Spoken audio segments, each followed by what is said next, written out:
The following is a program on Community Upgrading Program, CIUP, being implemented in Dar es Salaam, Tanzania.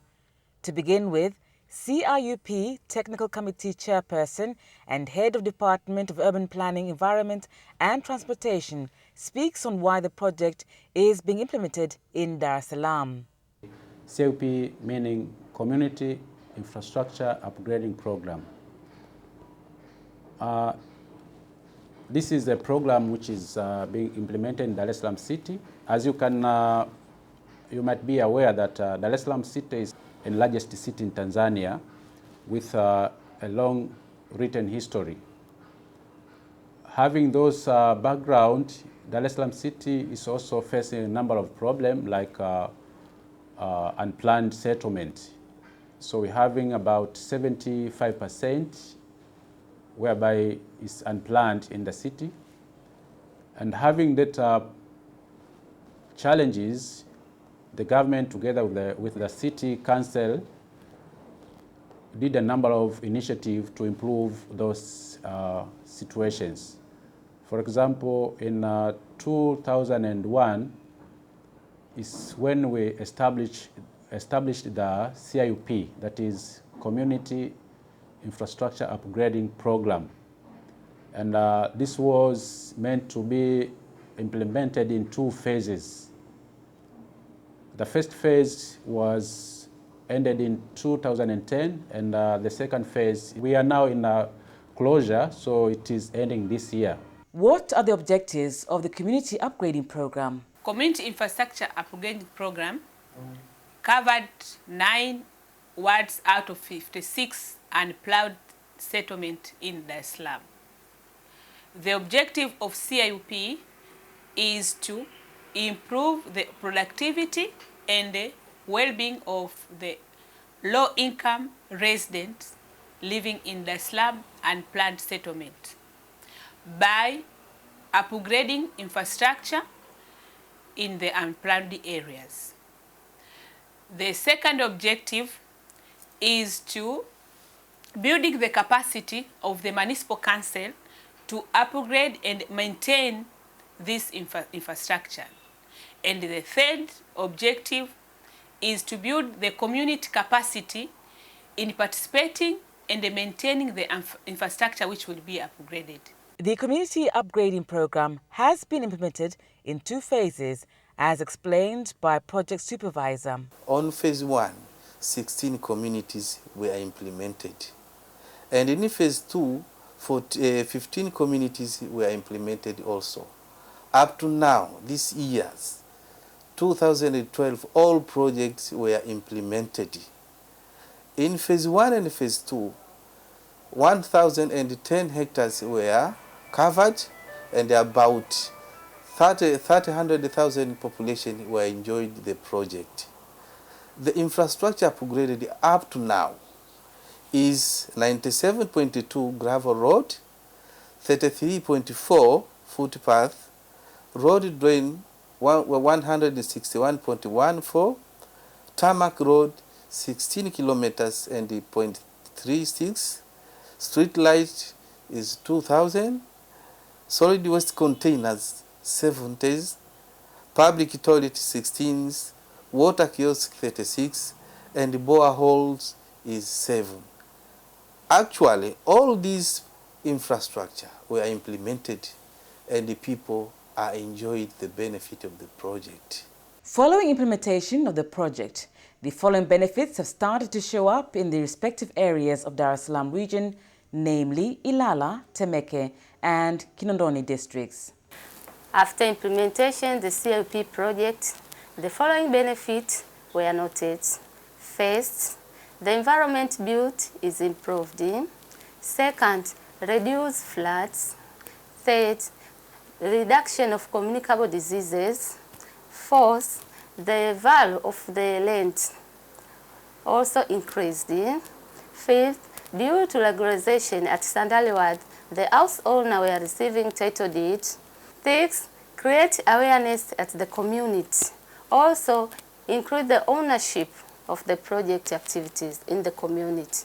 And lastly, They increase accessibility of the road in the community areas. There is no longer now the spread diseases of which were normally occur during the rain season. Now because we're having road with a drainage system, it's very rare to hear that those area is now having this problem. But again, in terms of security, you can even walk during the night because there is a street light which is being provided by the project. So the area is also safe, and environmental is very clean. And the main thing is that investors are now looking to go to those areas because the land value is now raised, because if you have good infrastructure, it's obvious that you improve the land value. And formerly, where the house were being sold at say 10 million, now it's very difficult to find at that rate. You may find it's ranging of about 100 million and more. So those are the benefits were coming from the project. Hali ya usalama imekuwa mzuri kwa kuwa taa zinawaka, ina maana hata wahalifu wanashindwa kujificha. Na pia hata mvua zikinyesha, maji hayakai katika mitaa. Maji yanaingia katika mifereji, miundombinu yanaenda zake baharini, yaenda mto Kizinga, yaenda baharini. Hali kusema kweli imekuwa mzuri. Na kingine zaidi, hata hali ya mandhari ya mtaa wenyewe imekuwa mzuri. Sasa hivi thamani ya viwanja mpaka majumba vipanda. Na hata kwa mfano akina mama wajawazito, yakitokea matatizo, wagonjwa, hali imekuwa mzuri kusema kweli. Ukiacha baba za kokoto, baba za lami, hali imekuwa mzuri. Kwa hiyo tunashukuru kwa hiyo. Tangu mradi huu wa miundombinu ulivyoingia mtaani kwetu, kwa kweli tunatoa shukrani kubwa sana. Kipindi cha mwanzo kabla ya mradi kulikuwa na mchanga mwingi na vibaka walikuwa wengi sana. Wezi walikuwa wanaiba mpaka kwenye magari.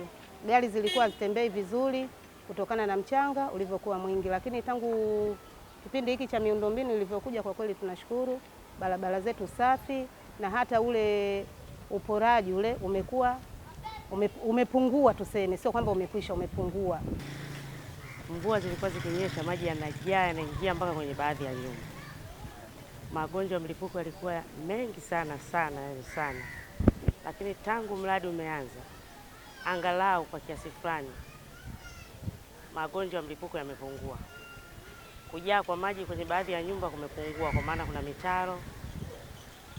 Pia tunashukuru barabara zetu zina ubora kiasi fulani, tumepunguzwa kukabwa. Kulikuwa kuna wakabaji wengi kwa ajili ya hizi taa. Sasa angalau tunaweza kufika tunapokwenda kwa usalama zaidi. Bei za zamani ilikuwa shilingi 50 ndoo, lakini sasa hivi ndoo shilingi 25. Kwa hiyo kuna unafuu tunaopata.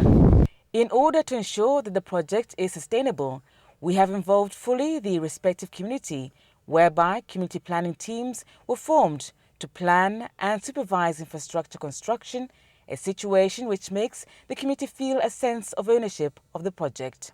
Meanwhile, regarding the Dar es Salaam One-Stop Youth Center project, which is under the Dar es Salaam City Authorities, implementation of which is being sponsored by the UN Habitat and is charged with, among other functions, to collect and disseminate information to the youth on various issues such as employment, entrepreneurship and health.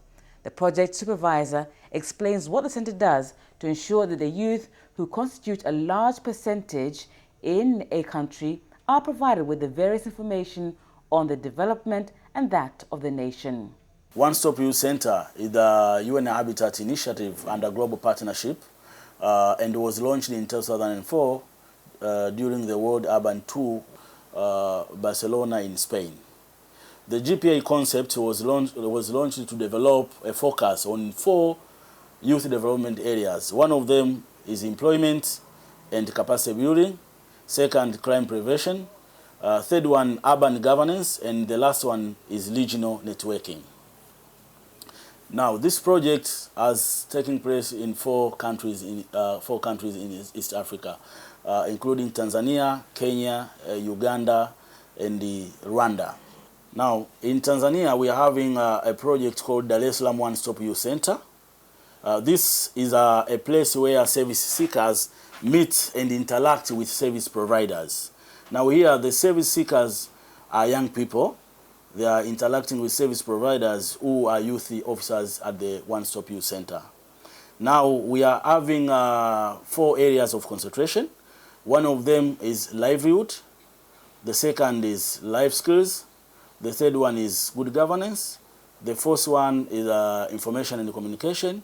And the last one is recreation. In Tanzania, 68% of the total population are young people.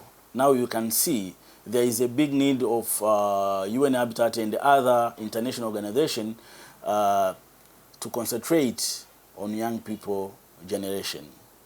Basically, I spend much time in this office dealing with young people who came here and asked about their issues which concern to their lives. So I disseminate information concerned to the different issues or information which I got from Ministry of Youth, Culture and Sport, as well as the DCC city councils from the youth coordinator.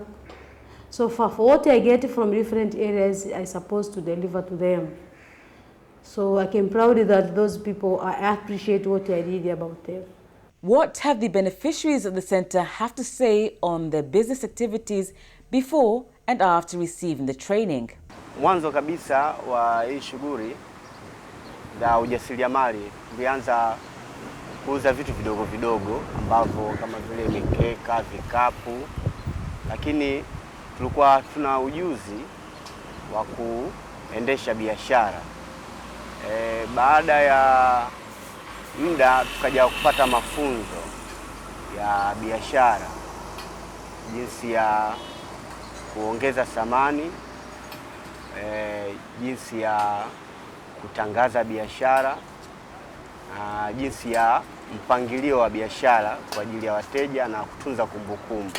Kabla ya kupata mafunzo nilikuwa sijapata upeo, lakini baada ya kupata mafunzo nimepata upeo mzuri wa kujua jinsi ya kutunza kumbukumbu na kuongeza thamani katika biashara yangu.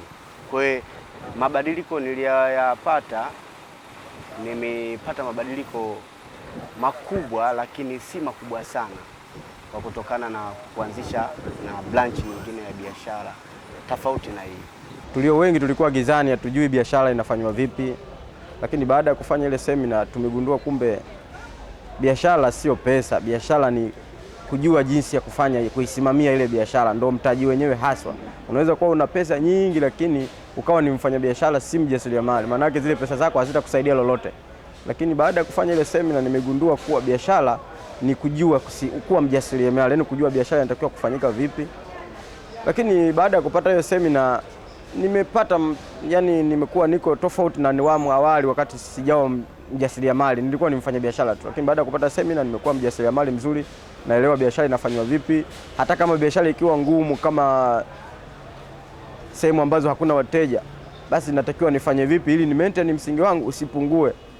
Kwa hiyo nilijifunza mambo mengi mazuri sana na yamenisaidia, nimefikia sehemu ambayo kidogo ninashukuru.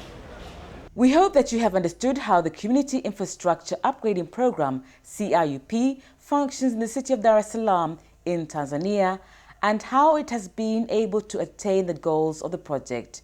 We also believe that you have grasped the role of the Dar es Salaam One-Stop Center, which is in Dar es Salaam, Tanzania.